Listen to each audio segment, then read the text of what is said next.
Alright, how is everyone? This is a quick video for counselling and low self-esteem.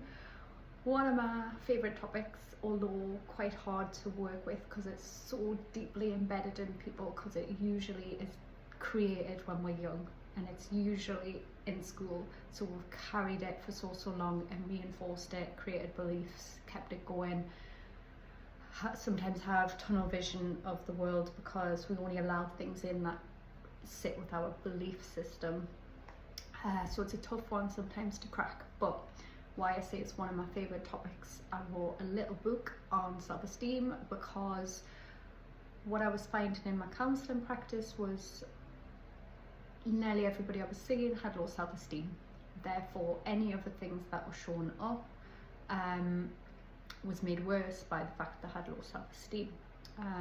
So if I give an example, like if someone's showing up with anxiety, let's say, but they are giving themselves a hard time about it, think very little of themselves for feeling that way, that's usually because they have low self-esteem.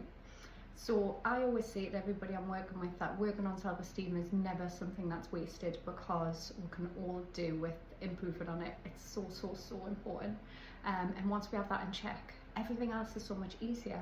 And also, if I was to work with you, say, on anxiety, but hadn't worked on self-esteem, you might take on some new learn and understand some new tips and techniques, but sabotage it because you don't think you're worthy or deserving of it. So that's why it's so important to get to work on it. And how low self-esteem might show up for people is beliefs about the self, like you know, I'm not worth anything, or I'm not good enough, or I'm a failure, or I always mess up, or just a low opinion of the self comes in with inner critic, putting the self down. You know, it could even things like, oh, I'm so fat, or I'm so stupid, or whatever. So we're going to have really mean self-talk as well. We'll see ourselves in the mirror and we'll be like, oh, look at the state of you, you know. So you've got this inner dialogue to match this low self-esteem, and it's a horrible thing. And women suffer it quite a lot as well because of body image, and that's a whole other topic, but that ties in with self-esteem too. So for me personally, I grew up with very low self-esteem. I had anxiety, social anxiety at school, and I blamed myself for it. I had depression and I didn't know what these things were, but I felt them and felt like I was less than because of it. And giving myself a hard time. So there was lots of reasons why I didn't have good self-esteem, but that's how it showed up for me. And then it got carried on into teens, into 20s, and when it got worked on when I was in my 30s. So I went from, if we scale it out of 10, like 0 self-esteem, to where I'm at now, which is like 9, 10, because I'm only human, and we all have those days. You know, we've got an automatic way of thinking, and we're bombarded by society and adverts, buy this product, blah blah blah. You're not enough unless you do, when actually they're just trying to sell you something. But again, I could go on so many tangents with this, and yeah, this is something I'm really passionate about. I feel like everybody deserves to have good self-esteem, because this is the root of many things. So when this is worked on, everything in life is so much easier. Any problems that arise, if you're on your own side, are tackled in a different way, are easier to overcome. And I feel like everybody deserves that, and we suffer needlessly because of our mind and our beliefs and our low self-esteem. So anyways, to the point, how would I work with that in my practice?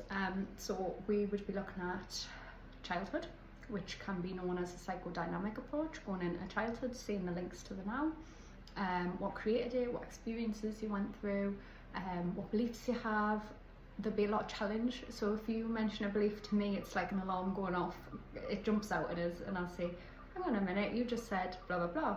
However, and I'll show some evidence to counteract that for you, because when you start thinking, oh, actually I've just said that, and sometimes even automatically are unaware what you're saying, and I can point it out, we can work on it, and sometimes it dissolves, you know. Sometimes it needs a bit more work, but sometimes just that awareness is like boom, you know, and I love when that happens. So we work on the self-esteem, where confidence comes in with that as well. We can put things in place for to help you maintain it, you know. So if you're automatically saying things to yourself negative in the mirror, every time you catch yourself, we'll have a counter statement. So you get into the habit of the new beliefs as well, because repetition works with this stuff. There's so much I can say on this video, but I know to keep these videos short, we do have a short attention span these days. If you are interested in the book I mentioned, that's called Dream Self-Esteem. It's a little book, but I put a lot of stuff in it, and I put my personal journey in there as well, so you can relate, you know, so you can say, I'm not just saying this stuff for the sake of saying it, I've lived it as well. So anyways, I'm going to wrap that up there, but if you do have any questions, my website is nataliecounselingservices.co.uk, and yeah, hope that all made sense. And I always like to finish with peace, love and light, because I feel like that's what we all need as well. Peace, love, light and healing. Alright, so thank you for watching.